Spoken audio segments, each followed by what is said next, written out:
Hello, everyone. Welcome back to OTD Military History. Please ignore my very disheveled background. It won't be there for long. Ignore my garbage pail that I have to keep up so the dog doesn't get it. So today we are going to be talking about a topic that doesn't at all incite any sort of conflict or anger or hard, strong opinions or anything like that. We're going to be talking about basically Monty's legacy and how it pertains to Normandy and all of that goes. The fun historiography that people love to do and discuss infinitum. But today's presenter, Andrew Harrison, is going to be taking a bit of a different tack to this. And I'm only hesitating because it's a very good way of doing this. And I was talking to him just as we were a minute ago, reading this probably later than I should have last night. So I was really, really getting into it and really enjoying how he's looking at this and really getting back to the core of things.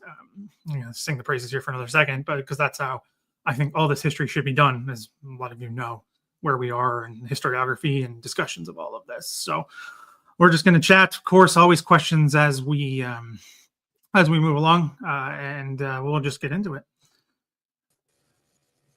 So, Andrew, thank you for joining us. I really appreciate you having you on here and talking about your new book.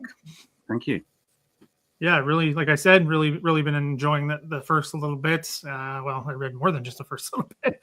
A couple chapters deep now, quite a bit into that and discussing all of that. But as I always like to do, especially with first-time guests, and for new projects, is why this book and, specifically. I mean, you talk about it in the introduction for those who want to read it later. I mean, you talked about it very briefly, but if you could give us just a little bit more of why this subject maybe in particular, because like I said, this one is fraught with all kinds of pretty much everything. It is. You're right, and it's one of those gifts to historians that keeps on giving.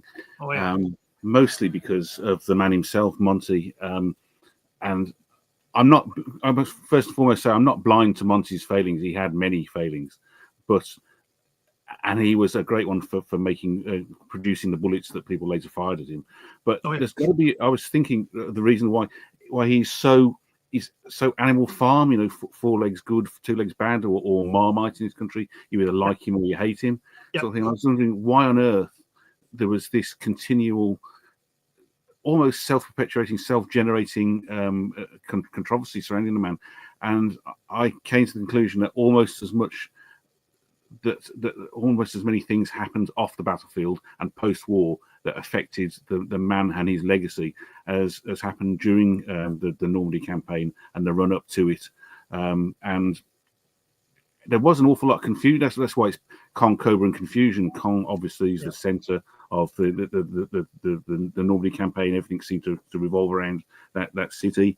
And Cobra, of course, the American breakthrough and breakout, and the confusion in the mind of many people of why it was that people seemed to set a lot more store by what happened around Caen before Cobra kicked off. And wasn't Cobra always going to be the way that ultimately the campaign was going to end? And yes, it was, but people seem to forget that, mostly because they didn't like Monty.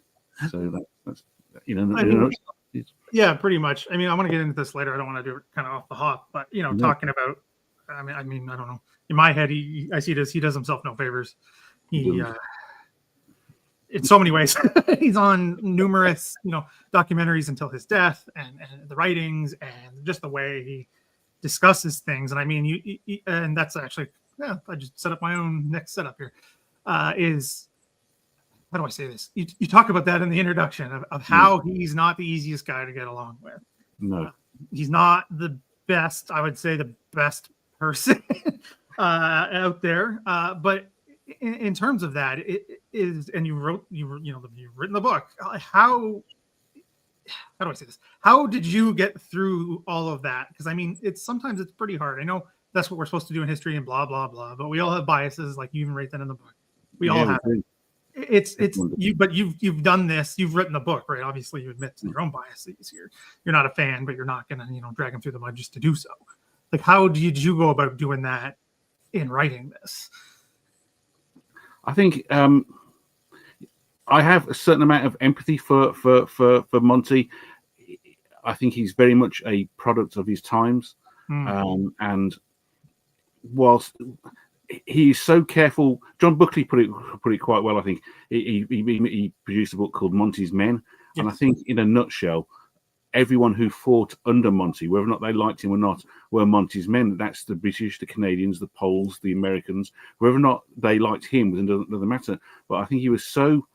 I think Monty would say pish, what nonsense. But I think Monty was so scarred by what happened and what he'd seen during his own experiences in the First World War. Right. And he could see the writing on the wall, because I have little doubt that he knew, certainly by the mid-20s to the mid-30s, that another war was coming. And he knew that there was only so much you could demand of what Ambrose called citizen soldiers. They weren't obviously called that. But I think he was very conscious of the fact that the men under his command were worth something, and it was his job as far as possible to protect those men. And I think sometimes that came back to bite him by other people saying, well, he's not moving quick enough, he's not doing this, he's not doing that, he's not doing the other.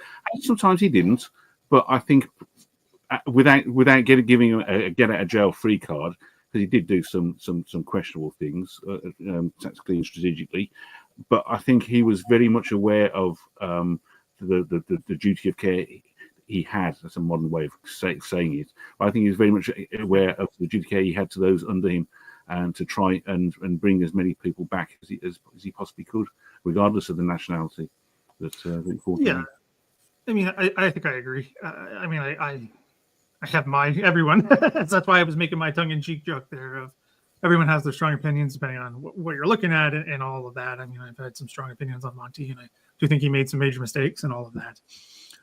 But it's just so interesting that there's so many moving parts. I'm just reading the sidebar at the same time, and we'll get into that a little bit. But I just want to ask one more question about your work here, because you mentioned it again in the book, in the introduction, about access to sources, and I'm an archive nerd, if that's not clear to everyone already. I just wonder if you could speak a little bit about that, of what sources you did look at for the book. So the sources were mostly from the Imperial War Museum. They have an impressive Monty collection. The ancillary collection, especially, that needs more.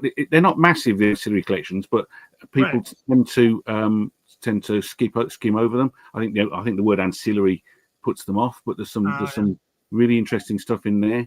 Obviously, the National Archives at Kew, they were very, very helpful. So those are basically the two main. And I looked at the American Archives as well. Excuse me, the Eisenhower collection. They were very informative. Really,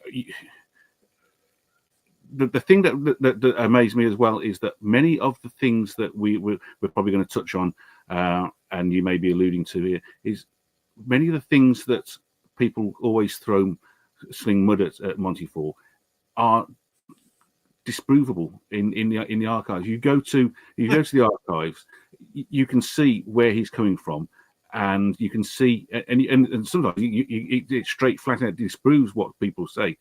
But Monty is like, and the things around him is like, they're like a small snowball. People say things, and then as it goes down the hill, it builds up a momentum of its own, and it builds up more and more snow until it gets to the bottom, and it's crushed all. Well, I don't say all, but a lot of common sense is squashed by this snowball as it gathers all these accepted wisdoms. And if people just take a moment to see what it was, I'm not, as I said to you prior we got here, I'm not expecting to change everyone's mind. No, you're not going to. And it's not a linear telling of Overlord from the planning to the end of, to the 30th of August 44. But what it is an attempt to try and show people that there are key aspects within Normandy that and the build up to it and its prosecution that at the very least should challenge your perceptions, and maybe go on to make people who read the book or hear these discussions think, well, that makes sense, and go on to, and not just take my word for it, but and buy the book. Well, yeah, that Aston Martin's not going to buy itself. But if we can question, if we can get people to question what they think they know, Yep. That is everything, and a good place to start that, which sounds really, really stupid and really obvious, is the archives. The answers are there, or at least the answers to other answers, or the way to other answers. They're there, and you might think to yourself, well, we've picked over this, goodness knows how many times in the 80 years since Normandy, but there is still plenty of stuff to go at, and there are still things that can challenge what we know, what I know, what I think I know, what you think you know. What everyone thinks they know, it's there, and if you just take the time to find out for yourself instead of accepting face values, then it will pay dividends. Not just to people peddling these books, but to people who would to go on and look at things when we finish with the subject, go on and do things themselves. Because there's some good work out there, but it's not not our job to say go and buy X, Y, and Z's books. But for every new piece of informational confirmation, there is still the same old hoary old chestnuts being produced and accepted, and so that's basically where. Well, yeah, I mean, I completely agree. We were talking about that before, but I mean, it's the same old gets produced, and the people get stuck in their ways, and they just want to have confirmation of their own opinions, whether they be factual or not. I mean, Monty is if I was teaching a class on that is who I would use. It's the whole Monty to me. Even if it wasn't military history, I would just be, this is how this is going. This is how people are. People just get stuck in their ways, and it doesn't really matter. But as we move along, because I just don't want to forget, I know you didn't, this wasn't the focus of the book, and you probably didn't do much research on this, but it's hard not to pick this stuff up when you're working on an individual. Is his, I guess, childhood and upbringing and earlier times. I was wondering if you could just speak about that and kind of your perception of that at all. He had an awful childhood. I think it's safe to say. He didn't get on at all with his mother Maud. But I think Monty's childhood is as a result of her own ruined childhood as well. And by that I mean she was miles too young, especially by today's standards. And I know that context is everything, and I'm always aware of that in whatever sphere of history. Context is always everything. But she was much too young to be married. She had a massive family. She didn't have much money to keep that family together. Monty's dad was a bishop. They got sent over to where was it? That island named Tasmania. Yeah, he was the Bishop of Tasmania, and Monty says he says 2 or 3 times in various accounts of his childhood. I think one of the most famous ones is go and tell Monty, go and find Monty, go and find Bernard, and whatever it is he's doing, tell him to stop it. And I think that was his mom's attitude, and that had a knock-on effect when he went off to school and to training academy within the British Army. He was a bit of a bully to start off with. I mean, his mom had to save his early reputation and career before it really got established. I mean, he burnt a pupil's shirt while he was still wearing it and burnt his back quite badly. And Monty could have been, chucked out there and then for that sort of thing. So I think she cared. I think Maud cared for him. He worshipped his father. He absolutely worshipped his father. But I mean, poor devil. I was given that he shouldn't have married her anyway, but he did, and he didn't have very much money to give her, and he was given pocket money, and he had to explain that they're talking about his dad, and if he needed more money, he had to go cap in hand, literally, to Maud. To ask for more, and she would give him the third degree. Why you need more, than you're allotted, tuppence halfpenny or whatever it was that he was given. So I think they clashed constantly. They weren't particularly close, although he did write fairly often to his mother. But I think he was very much a product of his upbringing, and that's basically without going too over the top. I think that's basically Monty the man was forged by Monty the child, really. Yeah, I mean, I think it's just because, again, we probably know more because of his background, but also because of the attention, right? Like it's like a well-known, I don't know necessarily the best well-known, but of kind of the shirt thing, because I learned about that a long time ago when I just had the not casual, but reading the secondaries and all that stuff. I've known that story for years. So it just really, I think it's something that has to be kept in mind here. Is he's a human. He was a human. I think sometimes that gets forgotten. People treat him like he's this automaton or this sort of, I don't know, non-human entity that doesn't have the same faults and things that we all do. So I think that's just really something. Well, the family was well established, wasn't it? The fact it had a very long pedigree, but they were sort of like what's the modern phrase to use? They were sort of like it was kippers and curtains. They had a very long but they had no money to back it up with. They came from landed gentry in Ireland. Funnily enough, if you go back down if you're daft enough to do it, down the Monty timeline, he came from Normandy. The Montgomerys came from Normandy. He ended up fighting on the very land that he came from way back when. Yeah, and that in itself is quite one of those strange twists of history. But he was constantly fighting against.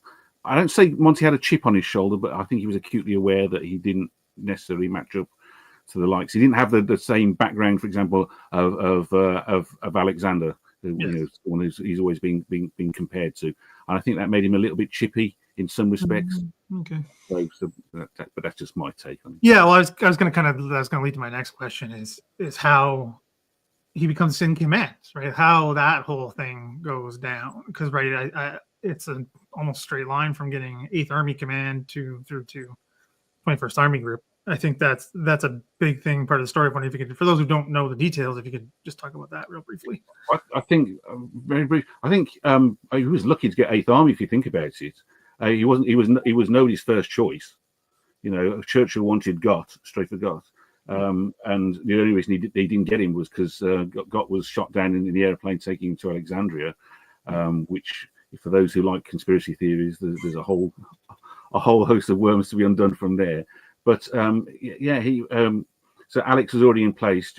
General Alexander was already in place at that time. So Alan Brooke was keen on Monty because he'd had Monty operated under him in the beginning of the war, and so he's. I think somebody once called Monty Alan Brooke's battlefield executive, and I think he was lucky to get to step in there, and he had the strength of character to stand up to Churchill. So from there, and he gave Churchill the victory that was so badly needed. Some people said he was built on the back of the Ork and whatnot. So that's, right. So he got 8th Army. He gave Churchill the victory that he was after, and then from Italy.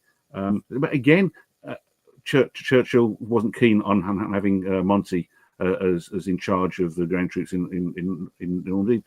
Both Churchill and Eisenhower wanted Alex, the General Alexander. Yeah. But again, Alan Brooke stood for Monty and got him the job. And I think it's pretty much as simple as that. But I think he was lucky in a way.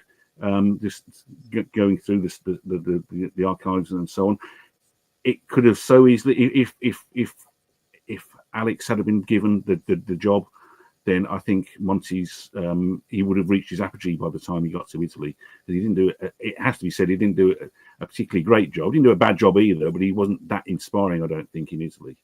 I mean, Italy has a lot more there too to unpack. I mean, there's situational factors and geographical factors, and all that stuff. But I mean, it's hard for anybody to do well and all of that stuff. But I think I agree. It's just so funny how these, I don't know, turns of fate happen and have these massive impacts that were not the plan, and all of a sudden it happens. I mean, it happened in the Canadian case too with one of his disciples. Simmons was not supposed to be in command, and no, he wasn't. He was the one who was in line got killed, and Simmons was next man up, and as they say in sports, and we go from there. But sorry, there's a good point here from David Patterson about from Dunkirk on. I think that's it for me. Is massive. Is that experience in 40 and what that has to do.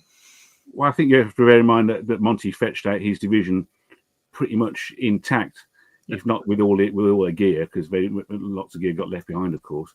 But from the moment it went into the line to the moment it came off the beaches of Dunkirk, the division was pretty much intact. It was still a fight. It was still a recognisable fighting division, and that was in large part to Monty with Alan Brooks overseeing, of course.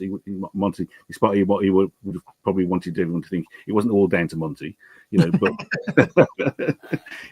I think if Monty had his way, he'd have given the impression that like that salmon he caught before Normandy. I think he would like to give the impression that he fetched every man over on his back, one at a time across the channel. Well, but I think that's fair to say. If Monty would have dropped the ball in France, then that would have been it for him. He would have been a good trainer of men, but that would have been pretty much it. So I think I mean, that's one of my stronger opinions that most people don't seem to talk about is the training, but that's for another time. So I want to. This is the big one. It's literally in the title, but it's a massive part of this, and I think we have to establish a timeline first. Caen, unavoidable, literally, the hinge of Normandy, and I want to talk about it. I guess we can break it down. But when, in your understanding, this is your opinion and what you've done with the research and the archives, is when does that become the hinge of Monty's plan? I think it always was from the very and lots of historians and lots of people from just talking things like this will disagree vehemently.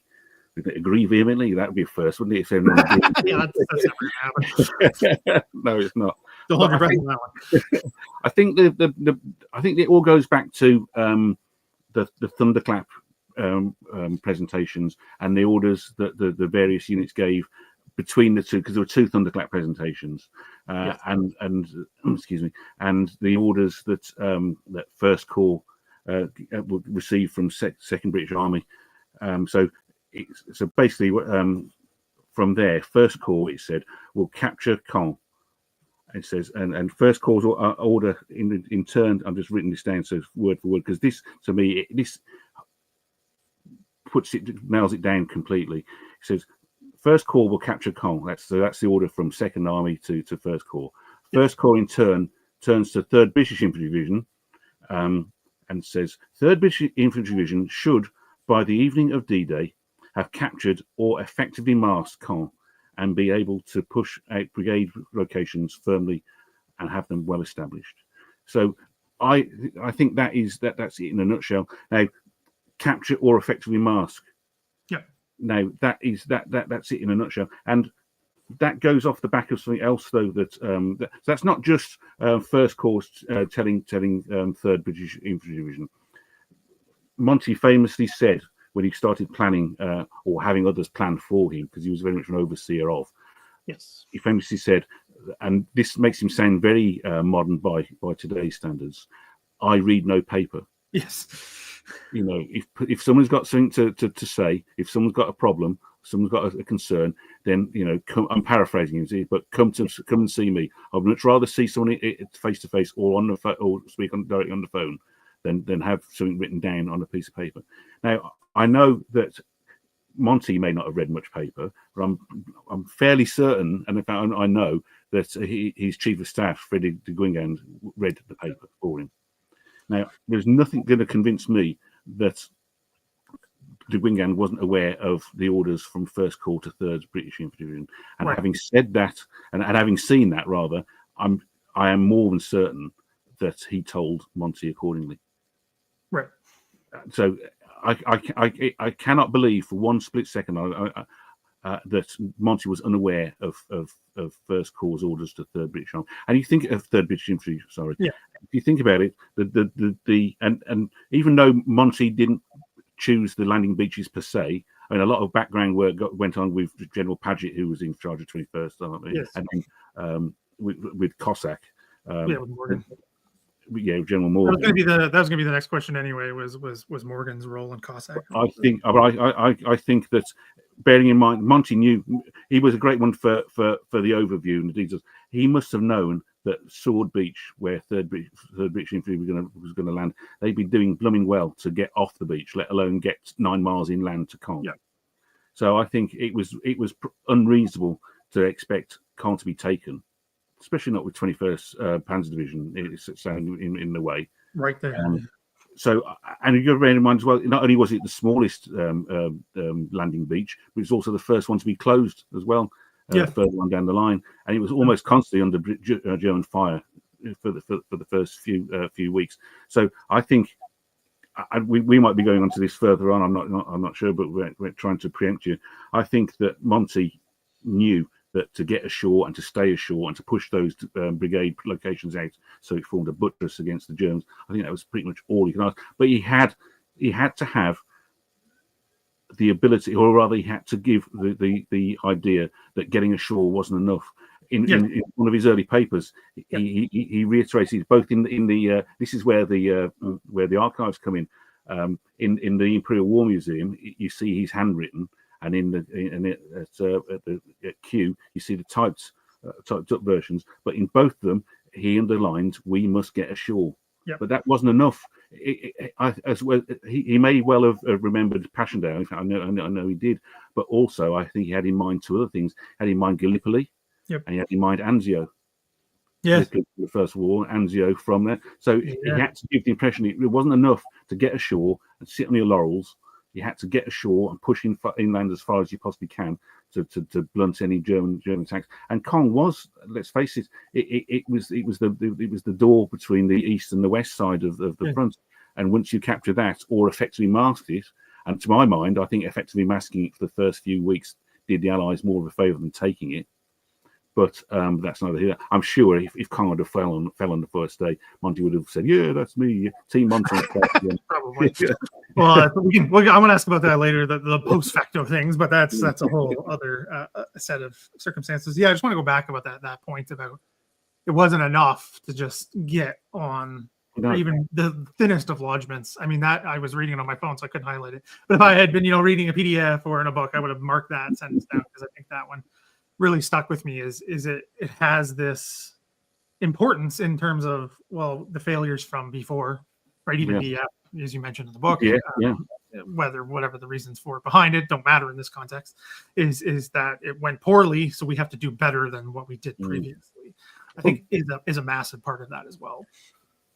Well, Dieppe is an interesting point, isn't it? And Monty had a hand in the planning of Jubilee.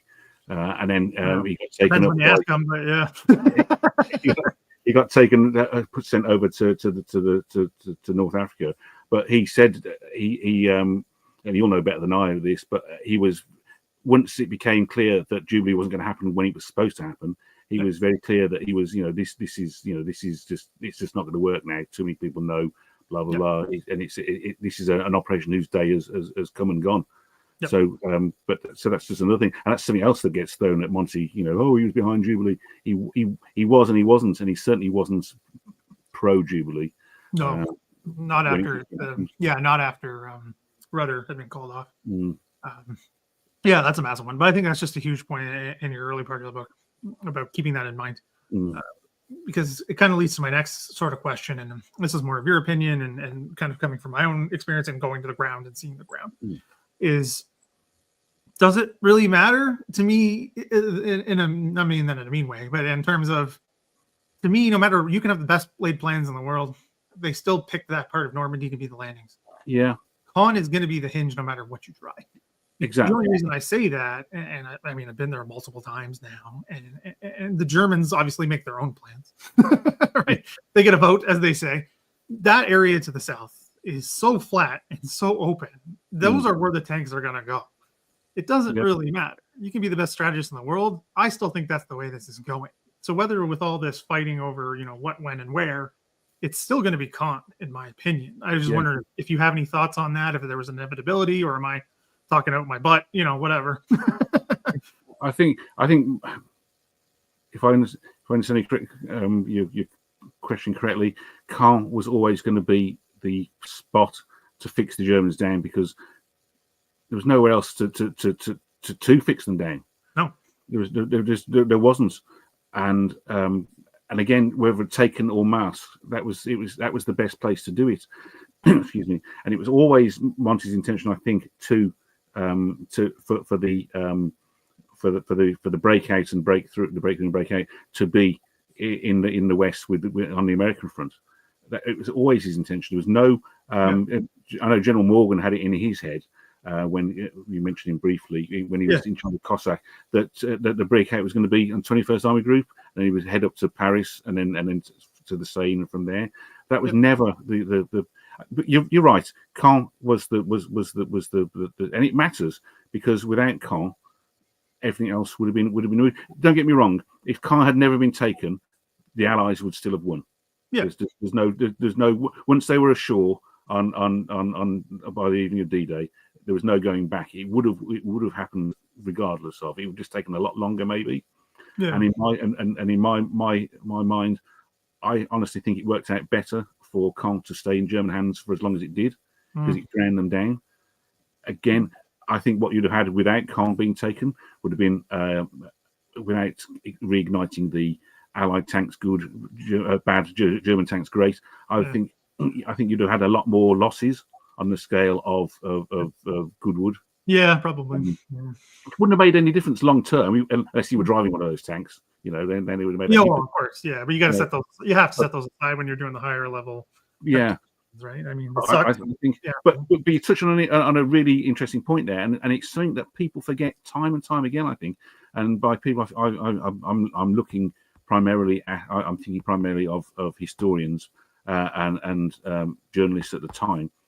Everyone talks about the plan and how great, and Monty was pretty proud of that plan, regardless of whether he was said so or not. In fact, he did say so in one of the things. He was happy with the plan, but everyone forgets that the Germans were there. Yeah, you can have the best plan in the world, but if your enemy, in this case the Germans, aren't going to play ball, then that old saying, that no plan survives first contact with the enemy. That's Normandy to a T. They weren't had the Germans been making their own decisions and they didn't have Adolf breathing down their necks, then they would have pulled back. I think further away, certainly out of the range of the Allied fleet offshore. Yeah, that's what Rommel wanted to do from fairly early on.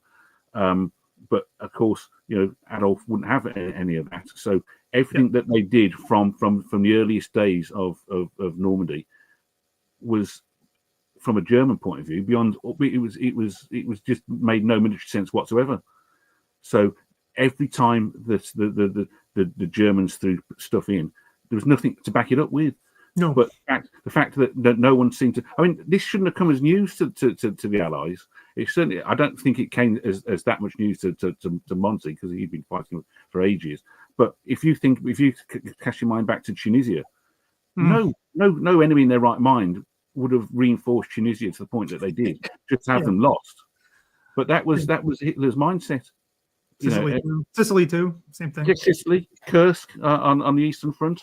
It was obvious beyond all manner that Kursk was going to be where the next German counterattack was going to be, and yet they still did it, even though they were facing insuperable odds.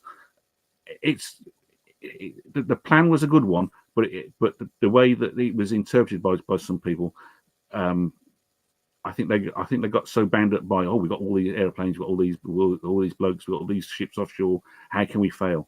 They weren't going to fail. But how soon they succeeded was entirely down to the enemy in many respects. Yeah, that's a good way to put it. I think that's a really good way to put that. And it makes me think, I've been trying to say this for a very long time. And when I read it in the book, I went, yes, someone finally else is saying this. Is obviously, I get it in the biggest picture possible. If you want to go like the highest level with Normandy, you have obviously the bocage in the west, and then the open plains south of Caen is a major part, and that tends to get tons of the focus. But one thing that always sticks out to me, and now the last time I was there, I was driving myself, is the streams and rivers, or whatever you want to call them, wherever you are from the world, is those were hugely important in those first days. Yeah. And you mentioned that. I was like, yeah, finally. Like, I've had people claim I'm making up rivers in Normandy that are tank barriers, which is more just an annoyance thing. But it's this idea that this stuff matters because that's what the Germans plan to do, and then that just kind of leads me back to my con point. These are gonna matter whether you plan on them or not, because that's what is limited by as well. So I don't know. It's just another thing I've been thinking of, and I was glad to see you wrote that down in a book, which was great. It wasn't just the flat land for the tanks, though. I mean, and Monty was acutely aware. He writes in one of his one of his papers. It's called Army Problems. As we get land, as we take land, then we get more land suitable for airfields, and as we get more airfields, then everything becomes so much better. And that was music to the likes of Tedder's and Conningham's ears, and others. But what people seem to forget, and there was an air plan as well, and I forget the exact number of airfields that needed. I can't remember everything. I'd have been on Jankers by Monty from that. You in the glass ice peeling spuds until I really remember. But there was a definite air plan by date X, date Y, day A. There should have been X amount of airfields up and running on the French side of the channel. And Monty was acutely aware. He might not have had many friends within Second TAF and an American 9th Air Force. Yeah. But he was acutely aware that the more air assets he had, then the better it was going to go for him and the men under him. But the fact remains that, and there were airfields established fairly quickly. At first, just refueling and rearming strips, and then more permanent ones. But at no time were the Allies behind wanting for air support, whether or not they were based on the Normandy side or southwest England. The bombers certainly didn't need, and they never got them either. Airfields on the Normandy side. The fighter bombers, they had the legs to stretch for as far as they needed until more and more land was taken. So I think that was another thing that people started to get hung up on. They showed as much inflexibility in their own way as Monty was often accused of. It's now the night to dry. We should have 18 airfields established in the British sector, British Canadian sector. Well, no, they didn't. I think they had 12 or 13, and 2 of those had to be given up because they ignored what de Guengan said earlier, saying you don't want too many because they're going to be within range of the German guns. And 2 of the early ones had to be closed back down again because they were as good as unusable. But it would have come as news, I think, to the Germans to say that the Allies were wanting for air cover. Well, that's you make this point in the book, which I had come up with it, but I'm going to steal your thunder anyway while you're right in front of me. But you make an excellent point. Is you talk about these, I like to call them the public perceptions or popular perceptions, right? Of the Germans are under constant attack from the the Avos, the German the fighter bombers. That's a constant theme of any Normandy book you're going to read. But then you have the other people, or whoever, even the same people, are going after Monty, saying, we don't have enough airfields. There wasn't enough airspace for airfields. Well, you can't have it both ways. The Germans can't be utterly terrified to look up and also not have enough airfields. So, I mean, that's, I think, a case in point. Obviously, this, but I like to bring it up for the audience, is that it makes perfect sense. And something I've been talking about for a while now is they have the air support. They have the airfields. I mean, I went to them. I saw them. I've got pictures. I showed people. I was doing a lot of digging on the air stuff because I've been working with the RCAF Foundation lately. And when I went to Normandy and I looked at all of this, and it's just such a fascinating way to think about that. And I think this just comes back to the Monty stuff. People are going to use whatever evidence they think to support their whatever point they want to make, and then the rest of the facts don't seem to really matter. Well, there's a reason why there's lots of photos now, but there's a reason why those photos of Panthers from 9th SS were making their way to the front, looking like mobile garden centres covered in branches and bushes. They didn't put them on there because the crews didn't have anything to do when they were in the lagers. They put them there because they were scared stiff of American and British aircraft bombing them on the way up there. And I think people got hung up as well, just like the book report refuted the effectiveness of the air bombardment by the Strategic Air Force, especially the RAF. Post-war, a lot of people said, the studies suggest that, the Typhoon, for example, it didn't really knock out anything, as if, but as Panzer Air found out, they might not have lost many tanks or self-propelled guns, but they lost a heck of a lot of soft-skin vehicles and fuel carriers and whatnot, and that ruined their day. I know Panzer Air is always picked out as if what happens to Panzer Air happened to everyone, but it's a good indicator of the sort of thing that happens to the Germans, and the Germans wouldn't have been disappointed if the Luftwaffe could have given back a bit more. Yeah, a little bit, or more than they did. I mean, minimal. builds. But and this is a good point for I put up earlier, but from David Patterson, by July 4, 75% are built and ready to go. Like that's massive, right? Like that's again for the Canadian or that side context, that's before Carpet even falls. So there answers that point. Don't need an airfield if you can just build your own, which is what exactly they did. Carpet was full of holes anyway. You know, you'd been being bombed steadily since. Oh, I'd been bombed for months by that point. Yeah, well, that's just another thing because I see this. You know, it just gets some confusion, right? I got to take Carpet on day one because they need an airfield. I went, well, it was a bit at the surface of the moon by June 6th, but the Germans weren't even using it at all because it had been hit so much, even as part of the build up. So it's a fascinating one to look at, and it's just another one you can say, okay, well, with a little bit of digging or some thought, we can actually go about. Sorry, just one question. I just want to get it. Just want to read it first. Okay, yes, good way to put it from David here, who's been on the channel, great supporter. Did Monty actually plan on drawing the German armor to him, as he claimed, or was it just the German army reacting in the only logical manner to the British assault? It was always going to be. It was always part of Monty's plan to draw the Germans away from the Americans, and he didn't care really if he was drawing the infantry away, although he should have done so much because the infantry made the Americans' life as quite a misery. In the Barkel, they only had one Panzer division. I think there's only one Panzer. In fact, it was a Panzer Grenadier division, wasn't it? The 17th or the 19th Panzer Grenadiers, and then Panzerlehr eventually got away from the Anglo from the Anglo Canadians. But in a nutshell, it was always the Monty intention to draw the Panzers away from the Americans and onto the Canadians and British before Caen. That was a fact. Yeah, that's my understanding. I mean, it's even. Well, wait, question. I can't find it, but and maybe we can go back on it real quick. But the pre-Monty planning, in my understanding, it's there from Morgan. It's draw in the armor. I mean, again, that's why it was my question about Caen and the open space. That's what's going to happen anyway, most likely. Yeah. As I say, I think it was a blessing in disguise that Caen didn't fall on day one, or even up until the time it did fall. Because it just ground them down. It just ground them down. Now, that's not to give. I'm not for preempting anything. That's not saying that it didn't matter if Epsom failed. It didn't matter if Goodwood failed. Had Epsom and then Goodwood have captured significant amounts of ground, then all to the good. There would have been more airfields that would have shut the airmen up. Blah blah blah. But it did its job. Monty was all about, and he said this to anyone who would listen, that it was all about grinding them down.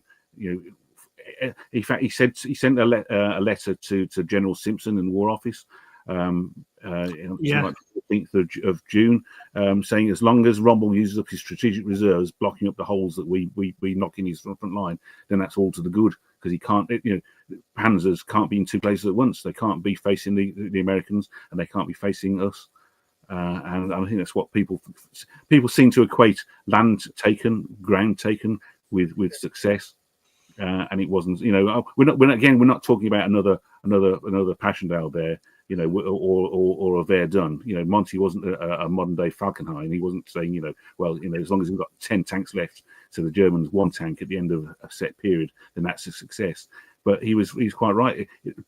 As long as the Germans are throwing stuff in where they shouldn't really have been, then he was grinding them down. He was, But again, that's not giving Monty a get out of jail free card. But it's just a fact of military life. Yeah, I mean that's I don't know. Sorry, that takes away. It's going to take away from what I'm just about to ask. But and I mean I've got this does sort of lead to my next question, and something I'm just interested on your opinion on, having different background than mine is Monty's opinions on other nationalities. Let's say there's some back and forth, and I don't think that's going anywhere anytime soon. About he saw non-British troops as I don't know if expendable is the right word, but there is some statistical support of this. Is that something that just sort of happened, or was that planned? If you know what I mean. I think he had I think it's fair to say he didn't have an overly high opinion of Harry Creer. He didn't.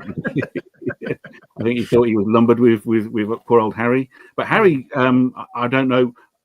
You all know better than me and this. But Harry seemed to have a lot of more time for Monty than Monty had for him. Yeah, that's one way to put it. Yeah. I think he when the whole question of was the plan working reared its head. Harry Creer wrote that it was perfectly obvious from the Canadian Army's point of view where this was all going. The idea was always to keep the Germans in front of the Canadians and the British while the Americans built up their forces. Yeah. But I think he was. I think he thought a lot. He thought a lot of the Americans. He thought a lot of the Canadians. I don't think he had a very high opinion of their more senior officers. That's a fair opinion to say. I mean, he wrote to Simpson, Paul Simpson. I hope he had time to read all these letters. That's probably why the Imperial Museum got them all at the end of the war, because he'd never opened the letters to read them. Probably bombarded with them. But he does say that he went to see went to visit the American troops before Cherbourg, before it fell. He said they were doing a brilliant job. And Bradley expects Cherbourg to fall soon, and I believe him. And he says it'll be liberated in the best tradition of Allied forces. Brackets, in other words, totally smashed to pieces. Yeah. And so it was. But so I think he had a lot of time for the troops. Possibly less so regarding the Poles. Certainly after Market Garden, because I think he blamed the Poles for unfairly. But a lot of people had a pop at the Poles for stuff that happened around about Falaise and Ormel and places like that. But I think statistics tell only part of the truth. Statistics reflect the fact that some of the places that the Allies fought were more defensively advantageous than others, and so that was going to cause more casualties. You've got to bear in mind, I think, and I use that phrase a lot of times. You've got to bear in mind. So forgive me if I'm repeating myself, but you've got to bear in mind that the person on the defensive, it always has the upper hand in many respects. Yep. So that's why, on the face of it, you could say, well, why? And I've heard Americans say this. Our troops did a lousy job in the Barkage. We only had X amount of tanks facing us. It's not about the tanks. It's about what you do with the ground that you've got, and how you can defend that land. And the Germans did a good job defending it. It wasn't through any lack of pluck or courage on the American Army's part. It's just that the cards were mostly stacked up until the moment of the breakthrough and breakout. Yeah, in their favour. And it has to be said as well. And again, forgive me if we're jumping the gun slightly. When it came to the Germans going on the offensive, they were no better. In fact, quite a lot worse than the people they were facing, whether they be Americans, Canadians, British, or the Poles, or whoever. They were not the elite people that many would have us believe. Yeah, I know. I've been trying to make that point for years. Particularly early on, all offensives go horrible. No matter what side you're on, they then do not go well. No. If anyone has any sort of extended period of time to dig in, good luck. Doesn't seem to matter. Anyway, I want to go down that's a rabbit hole I'd love to go down, but I gotta stop, because if I don't, we'll be here forever. You might not have an answer to this, but just Terry was asking because he's very interested in the 50th Division. Did you come across anything, Monty, talking about them or specific division at all? I'm aware of the 50th Division. I know what happened to them as well. But the honest answer to that is this is a very, very weak answer. Yes and no. I'm aware of, but I think they got the short end of the stick, to be honest with you. But I more than that, I couldn't honestly say, because I don't know the ins and outs. I know, I'm aware of what happened to them, and as I said, I think Monty blamed the 50th for some stuff that just wasn't their responsibility. So that's basically all I can say there. Really. That's fair. I mean, it can be hard to, when you're doing this, whatever it is, 60,000 view or whatever they call it, high view, to know the different ins and outs. I was going to put it, this pretty good amount of time putting this off, but I have to ask it, and others are talking about it anyway, so I will blame them. Scott brought it up. All right, Scott's fault. Market Garden. Yeah. I think it's unavoidable to discuss it. About my qualms with Monty mostly come from Market Garden and kind of the aftermath and how he did it with other things, but when it went real bad, he just said, "Oh, it's not my fault. Other people screwed up my plan." But the question is, can we ever get past Monty and Market Garden to look at things like Normandy? Is that ever going to be something that people can do? You know, it's a funny. I don't mean funny, ha ha, but funny, strange. That one of the. I was doing another podcast a couple of weeks ago, and I got asked the question: Did my perspective of Monty change as I was doing my degree, both my degree and writing this book? Yeah. And it did, and it changed to the degree that I have to be careful what I say here, because I think Monty could be. I'm probably using entirely the wrong word here. I think Monty could be bamboozled by some advocates of certain things because he didn't read much paper. I think he was, and this isn't. And Monty should have been aware. And this isn't to say, well, Monty was before. So I think because he didn't read much paper and he left a lot of it to Freddie de Wingand. When Freddie wasn't on his A game, I think Monty wasn't either.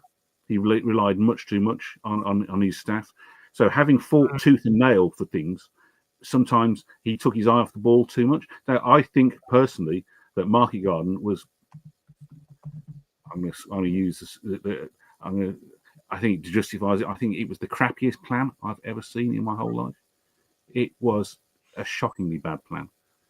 But Monty fought tooth and nail for it, and having fought tooth and nail for it, he allowed British Allied Airborne Army to do most of the planning unquestioned. I think. Yeah. I think Brereton was Bradley couldn't stand Brereton, and he said all he was interested in was where he was going to sleep that night in the most comfort. Again paraphrasing there. Now, Monty. That said, Monty had a responsibility to at least overlook the plan as it was laid down. Right. And I don't think he did. But was it Monty's plan? No. Was it Monty's idea? Yes, it was. Having fought tooth and nail for it, then he should have taken a closer overview of it. He should have been on them a lot more closely than he was.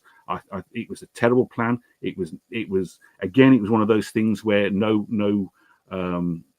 despite the bravery of the troops, and let's face it, it's a well-known tale. Everyone knows the bravery shown by the Allies, both on the ground and in the air, the paratroopers. No matter how hard they fought, as soon as the Germans got to seeing what was going to happen or what the intention was, then that was it. It's going to be game over. There's no way in God's green earth that 30th Corps were going to make it up a Hell's Highway to get to Arnhem in 2 days. It just was not going to happen. I mean, I've been arguing that one for years as well. So I mean, you don't have to convince me. The only reason I asked, and it was brought up, Kevin brought it up as well, is also the bulge, and what that press conference that Monty gives. Again, now what I'll say about the bulges, and I mentioned it briefly in the book, but Monty was brought in by Eisenhower against Bradley's wishes to take control of that part of the front, and he got 9th Army under his wing to do so as well. Yep. I think the thing that rubbed a lot of people's noses in apart from his high-handed, manner, I honestly don't think he. But this is going to sound almost fatuous to some people who don't like Monty. I honestly don't think he thought that he was saying anything bad about what had gone before. It sounded, I'll say in retrospect, it sounded to anyone but Monty that he was that he came. Monty said, we came in, the Americans did this, I did that, but it sounded as if. To paraphrase, the Yanks screwed it up. I came along and I put it right. Yeah, I fixed it. Yeah, I fixed it. I don't think that was his intention. I honestly don't think that. And if I thought it was, I'd say so.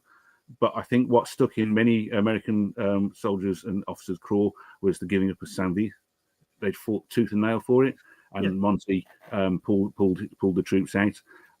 People say that he was obsessed with a tidy battlefield. Yes. He was obsessed with having a good kicking off point, and if he thought that the ground wasn't worth it, see that's the thing that people don't understand about Monty. He was not driven by ground alone, just like in Normandy, and that's why, as I was saying to you before we started this, we were talking before this. If only Monty had have said from sort of like D+4, 5, or 6 to Eisenhower and Tedder, well, these were my stated intentions in those thunderclapping presentations. This is where we should have been ideally, but this isn't ideal. This is going to be my plan going forward, as it always was. They may not have they might not have been entirely mollified, and as I said, Tedder probably wouldn't have been. But if he'd have been more open with them, then many of the bullets fired at Monty that were manufactured by Monty would have missed their mark. They'd have gone, and I think that's the same thing in the Bulge. He gave up ground because it wasn't worth the lives of the people holding it, and that I think that having seen the lives of their fellow soldiers being wasted, so to speak, holding ground, then I think that stuck in many people's craws. So I think Bulge was a good job by Monty, but appallingly portrayed by him. He couldn't read a room to save his life, and I think this is one of those occasions. I think if you locked Monty in a room on his own with a Swiss cheese plant, the cheese plant would have thrown itself on the floor within about 5 minutes. Probably. Couldn't. I was going to say couldn't read a room, couldn't read a country, for Christ's sake. But no. Well, that's kind of one of the things I want to ask you too. We get back to the bigger, broader questions here. Is again, you're doing all this work, doing all the researching. You can't obviously talk to the man since he died how many decades ago. Why did he do these things instead of just saying, yeah, okay, we adapted. Okay, it didn't work out great for the first, again, being a little hyperbolic, first 5 minutes, but we fixed it. Why was he like, I can never understand why he was like that. And I don't know either. I don't know the answer to that. It's not like he couldn't change his mind. If you cast your mind back to Alamein, it wasn't going as well as he had expected or anticipated. So that's why Supercharge came to Operation Supercharge came into play. He saw that the troops were stalled, so he put that plan together himself. He didn't pass it on to his staff. He wrote that pretty much on to himself. And so he changed. He wanted again when he took over from Cossack. From Morgan, he wanted to put in a landing beach, if at all possible, on the other side of Cherbourg. But he was talked out of it because it's just not. So if he saw the merit of something, he was capable of changing his mind. But why on earth he hung on to this? I think in his own mind he explained it as succinctly as Monty possible. But having said what he said, I think he expected people to just take his word for it. I think that, and it's easy to say, well, he relied so much on Freddie de Guingamp, which he did. It's easy for him to rely on the likes of Kit Dorney and his liaison missions with other things. I think he explained. I think in his mind he explained himself enough, and it was up to other. I mean, he did write to the likes of Eisenhower and Alexander, explaining his thinking. But you're going to bear in mind that Eisenhower had 101 things on his plate anyway to read. So he was getting pecked at by people left, right, and centre. Many of which didn't like Monty in the first place. So I think God bless him, Eisenhower put up with an awful lot of stuff and gave him an awful lot of leeway, without fully understanding why he was giving the leeway. Alan Brooke was pro Monty anyway, so you do. But I just think. Monty said something about the training of men in battle schools. He said that, and I think this reflects on the way he thought about things as well. So the more realistic that you make the training, the less you will be inclined to. He didn't say panic. I'm paraphrasing. The less inclined you'll be to panic or to doubt your own abilities. I think that's the training Monty put himself through made him incapable of doubting his own path, but he just expected other people to. If Monty thought that was the right path, then he expected other people to. And Bill Williams, his chief intelligence, made a good point as well in defence of Monty. Not that Monty needed defending; he wouldn't have said he would. But he said that he had to show that he had every confidence in the way that the plan was going on. It's no good going back to and saying, well, it's not really going the way I thought it would. I'm a bit concerned. The people you couldn't ask people to go into line whether or not they were Canadians, British, Americans, or whoever, and without having in your own head the fixed idea that what they were doing was working, was paying off. And I think that's basically a nutshell. Why he didn't say more presciently. Why Alan Brooke, for example, didn't say to Monty, look, just have a word with Eisenhower. Just make sure that it could have been just as simple as that. And why he didn't, I don't think. Well, Brooke didn't think much of Eisenhower either, did he? It has to be said. But I think one of the things I read that Brooke said about Eisenhower, it says, my heart bleeds for Ike with Monty. He says, I've dealt with Monty for years now, and I've learned to take the good with the bad. But as a general with allies, he's shocking, and and it's true. He just was. It's funny. I think it's a salient point, and then I'll belt up about this particular sort of. The further you get away from Schaeff, the more people liked Monty, or at least understood him. But the closer you get to Schaeff, and that's Americans as well as British Canadians, Poles as well. The closer you got to Schaeff, the less people like Monty. That's a good point. It's actually a really good way of pointing it. I mean, you hear from the foot soldier, the private, when he's calling them all over to crowd around the Jeep after the inspection. They loved him. So I mean, I think you got evidence at both ends here. That's a good way of putting it. I'm gonna let people stew with that one so they can get in the book. What was I gonna ask? Now you got me. Oh yeah, I was gonna bring up. That's a good point actually. If you mentioned when I asked like why he's like that is because that was his own writings, right? To say can't panic, and all that stuff. Pretend it's going on. I mean, I don't expect you to have an answer, but why he continued that into the post-war years, I have no idea.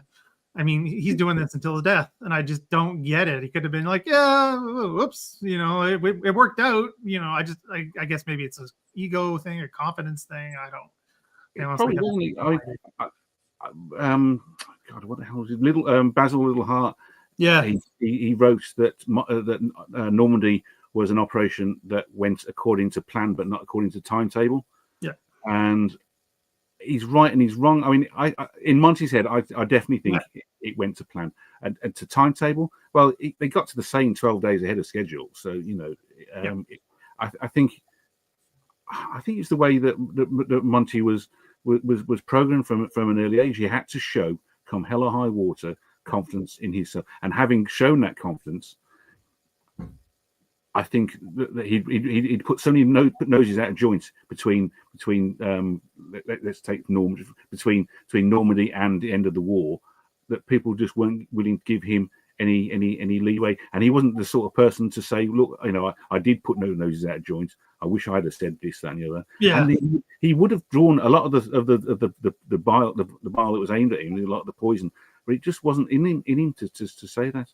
To do that, and I think he's like a train on his tracks. Once he'd set off on that journey, I don't think he could get off that. Yeah, track. We're bringing him off on a deviating course in that regard.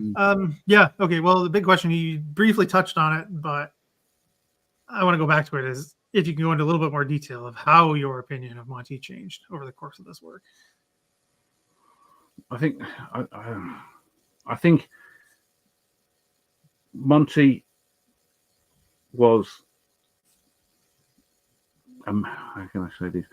This can sound really. I think Monty was the best man for the job, but he wasn't. He needed more guidance. Littlehart again, writing about Alex, said Alex would have been a better officer had he not been so much of a gentleman. Yes. Yeah. And I think that, and I'm not saying that Monty was as rough as a bear's bottom, but I don't think he cared greatly what other people thought of him. Mm.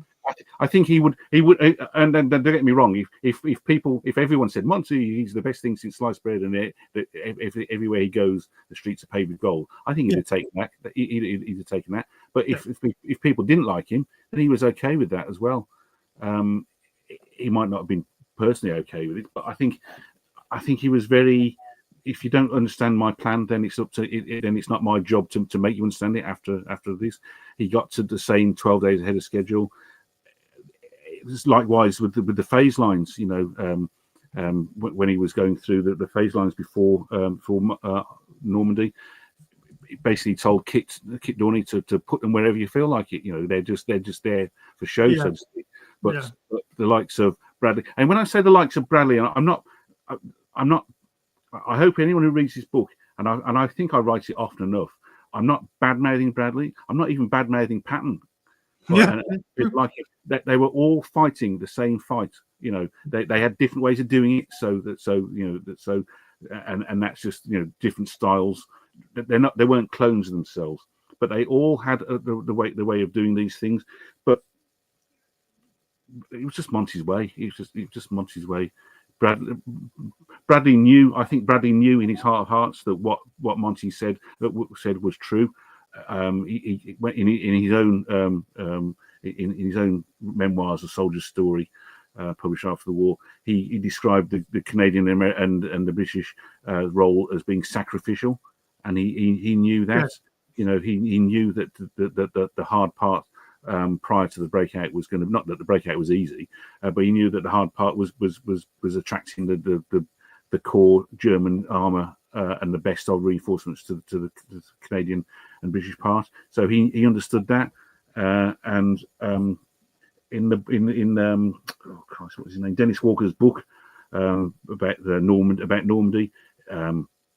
He wrote that when Monty eventually died in 76. That General Bradley was there, and one of the things that Bradley said when he went up to Monty's graveside was "thank you," in a very low tone. So I think that a lot of what happened post-war that to affect Monty's reputation, a lot of it was caused by Monty not being able to say sorry, and a lot of it was caused by bruised egos. Bradley didn't like Monty because he didn't like the fact that Monty was given Ninth Army in the balls. Yeah, because, it was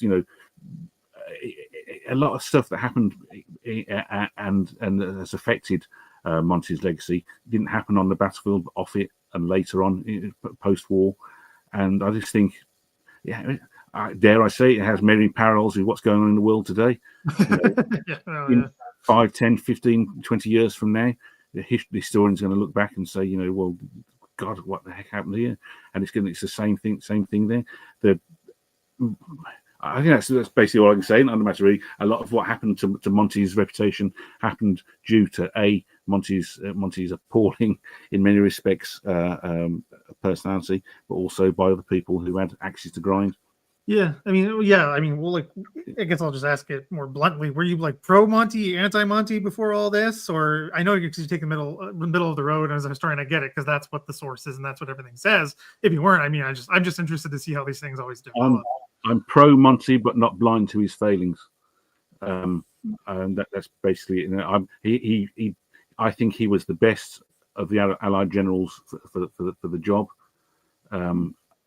And I'm not saying that as Monty was a pig in a poke, he was the best they had, just utilize him. I don't think I think on the last page of my book, Bedell Smith and Eisenhower gave an interview to Drew Middleton of the New York Times, and they both said, in fact, I think Eisenhower said it in these exact words. Said it was his sort of battle. No one else could have got us across the channel and into Normandy, and that's exactly it. Anyone else but I think anyone else but Monty would have not failed, but it wouldn't have been as easy a job. And I think that had Alex, for example, been chosen over Monty, I think stronger personalities. Alex's inclination was to please as many people as possible. Yeah, and I think that he would have been prey to that. And I think that and things have been changed on the hoof and so on. So I am not blind to Monty's failings, but I think he was the best person for the job that the Allies could have called him, in a nutshell. I think that's fair. Quick question. We got some questions, if that's okay. Have you read John English's book about Monty in connection to the Canadians? I got it behind me somewhere. The answer to that is no. Is no. I mean, my to read list is like the Leaning Tower of Pizza. It's on there. Perhaps Kevin, you can tell me: should it go towards the top of the queue, or should it stay where it is about midway through? What do you think? I'm not a fan. I did a whole thing on it. I don't like it, not because of the whole Monty thing. I don't like the way John English does his history. So, I'm not a fan of that. Is it heavily? I think there's a place for narrative history in the way that these things. It is almost.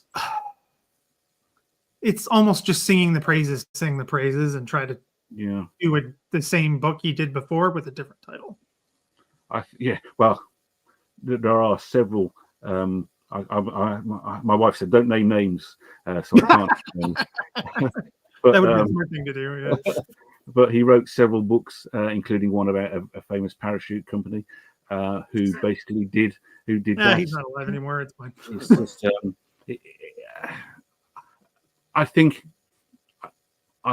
that there are some subjects where narrative, the reminiscences of people over there are suitable to the overall telling of the story, but people have a habit of.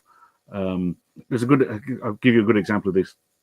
I was reading a few weeks ago. There is a point to this story about the sinking of the Scharnhorst in 1943 Christmas time, and excuse me. When the Navy rescues the handful of survivors, they made a bit of a hash of questioning them. The person who was the intelligence officer on the Duke of York didn't want to speak to them. He wanted them to be interrogated by proper interrogators. He was overruled, and it turned out that within a very short time that whatever they were told, the German sailors, whatever they said was as a result of talking amongst themselves. It wasn't what happened. And I think what happens with veterans in whatever army or conflict or whatever, I think that they, unless they are brutally honest with themselves, they're not going to say we made a mistake, we did this, we should have done that, blah blah blah. I think if everyone is going to say that they did the right thing, or they did the right thing but for the other people, and that's why historians are so important, providing they can resist the temptation to push a certain storyline themselves. By all means, include what happened, and in the words of the veterans, but don't rely 100% on the veteran testimony alone. Well, you put in your intro and leave for people to get the book. It's you got the primaries. They're obviously flawed as well. They're a snapshot, but they are a key snapshot in that sense. They are the context in their own way. And I mean, obviously, I'm a big proponent of that, talking about my archival nerdiness, but it's a massive part of it. So, question, this is a good one actually. Anything, if you came across it, I don't know, it's hard to say, especially with this character, but anything significant new on Miles Dempsey? Miles Dempsey, if ever there was an underrated general, it's old Miles. I think the honest answer to your question is no. Not stuff that you won't already be aware of yourself, and the reason for that is that he just wasn't the sort of person to blow his own trumpet. Yep. He was not a. Sounds like I'm picking on Patton. I'm not. He was not a General Patton. He wasn't even a Simpson. A General Simpson. He wasn't. He wasn't in his nature to push himself forward. And so there is stuff out there. I'm sure of it. I am absolutely sure of it. There's got to be something there, yeah. There's got to be. I mean, if you're going off slightly piece, if you in Operation Victory, Freddie de Guingamp talks about the briefings he gave to RAF officers regarding the suitability and the chances of gaining airfields. And he says that the records are there, but they've since been lost. Now, when they turn up, for example, that's going to be I'm going to say a game changer, but it's going to shed a light on, and likewise, as you just said regarding to Miles Dempsey, when his private papers or whatever come out, that will add a whole new light and reflection on the way that Normandy was fought. I mean, I'm a little bit unkind to Dempsey. I think I more or less blame Dempsey for the way that Goodwood went. It wasn't Monty's plan. It was Dempsey's, but he was operating within a very tight confines, literally tight confines. And so I say it wasn't Monty's plan, which it wasn't, but it was Dempsey's. But it would be hard to see how else Goodwood would have, even putting aside the rain and washing it out after just 48 hours. It's hard to see how Goodwood would have panned out any better than it did. General tried to Simmons, for example. I think Simmons learned one lesson of Goodwood by getting up by designing or having designed for him the Kangaroos to bring up the infantry alongside of. But even he tried to use the two main armored divisions on two smaller frontage and got bunged up. So. Same lesson, yeah. I mean, that's a complicated one. I don't want to go into that one, but you could talk forever. And the spring and then totalize and trying to totalize. I keep forgetting. Where is the book available? Barnthorne Publishing in the UK sell it through their own website, but if you're in North America, for example, I'd get it from Amazon. I'm okay saying that because they're aware that postage charges are going to be quite heinous if you're in North America. So you can get it from Amazon as well as Barnthorne Publishing. Okay, I'll put links down for everybody after the show. I just didn't have time to do it prior. Let's see if there's any more questions I missed. No, I think we're good unless anybody, let's give it a minute if anybody else has anything else left burning. Oh, well, here's one we can ask. I don't know. It's an interesting question, but could Slim have done what Monty did? No. Straight up. He'd have done it. He would have been more personable. Although people say Slim was Mr. Personal, he wasn't really, but he knew he was aware of. Where Monty couldn't read a room. At least Slim would have been aware that there was a room to read. Yeah, he could be in his own right. Yeah, I guess that's what I'll say. I don't think, and that's not bad mouthing Slim. I think Slim was perfect for the theatre he served in. Yeah, myself, I agree. And I don't think Monty would have done much better if they sent him off to fight in Burma and whatnot. But no, I think Slim was better off where he was. Well, I was going to say, I mean, it's not my point. It's from Paul Woodage from Woody. World War II TV is Slim was almost perfect for that role. He had the experience in the British Indian Army with all its faults, but he spoke the languages of these troops and then these multinational troops in this very different conditions. Monty, I don't even know if he literally ever saw conditions like that in his life. So. Between the wars, he did serve in places like Iraq and in India and whatnot. And he had. If you look at photos of Monty when he's got his sleeves rolled up in North Africa, you can see he's got tattoos on him, which he regretted having, but he had them. And he was very. You just tell me if I'm babbling too much over time, but he was very much of a. He has this reputation of being a bit of a stick in the mud.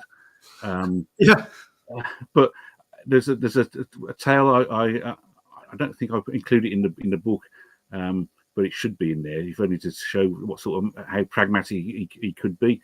He was in I think it was Iraq, and he had one of his officers under him had a reputation which got him into a lot of trouble for being a womanizer.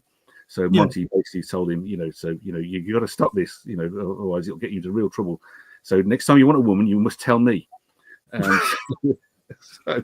So Monty used to hold court in the officers' mess at night, and he had a telephone next to him. The telephone rang in the mid meal, and it was this officer. And I'm paraphrasing here. And Colonel, I need a woman. I must have a woman. Okay, then he says, words to this effect. Says, you go find one, but remember, just the one, mind, and I want to know when you've finished. So, now, and he got into trouble as well for the establishment of brothels. I mean, within his force area. In France, I mean that wouldn't have got him in trouble at all, But it was seen as not done. Had it been, can you imagine if the brothel in question would have been in the home counties back in England? God, at the end of it, but because it was overseas, and the soldiers needed what the soldiers needed. He was happy to, if not oblige, then at least he understood the needs of the troops and affected immediately. And final thing I'd say, just to give you some idea of Monty the Man. Do you remember the film who starred? The person who starred in it, I can't remember his name now, but I was Monty's double. Do you remember? Oh yeah. I spoke about this the other day, and I've got the person's name then. But so the person who played him actually played Monty's double as well in real life. He was in the Army Pay Corps. Yeah, and they sent him off all over the place, hoping that the Germans would see that he was miles away from the intended planning and invasion beaches and all that sort of thing. Anyway. Fast forward to the 1950s, and this chap was walking down the road and was seen by an oldish lady, and she said to him, "Aren't you the person who played Monty?"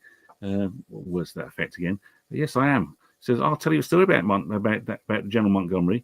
It turned out that her son was one of the soldiers under his command. He was killed during the war. And she wrote to Monty after the war saying that. And in return, she got a letter from Monty saying, whatever it was saying, "I'm sorry to hear that, blah, blah, blah." That Christmas, and for every Christmas that Monty was alive, that lady got a Christmas card from Monty. Now, that's the sort of person that Monty was. I'm not saying that everyone who died under Monty's got a Christmas card. But that was, I couldn't imagine many senior officers doing that. Perhaps I'm wrong, but certainly not many senior officers of Monty's reputation as being a bit of a so-and-so. Nobody made him write these cards, but he sent it anyway.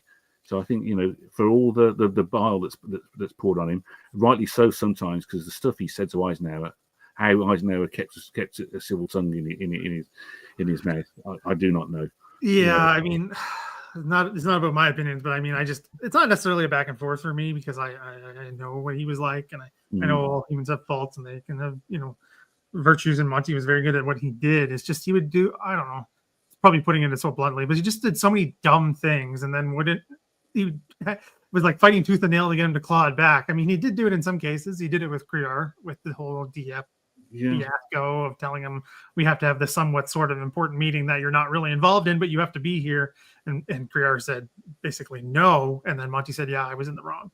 Like that speaks a lot to how I think he was. He obviously would stick to his guns, but there was some, I don't know, letting down of the armor in some cases, I would say.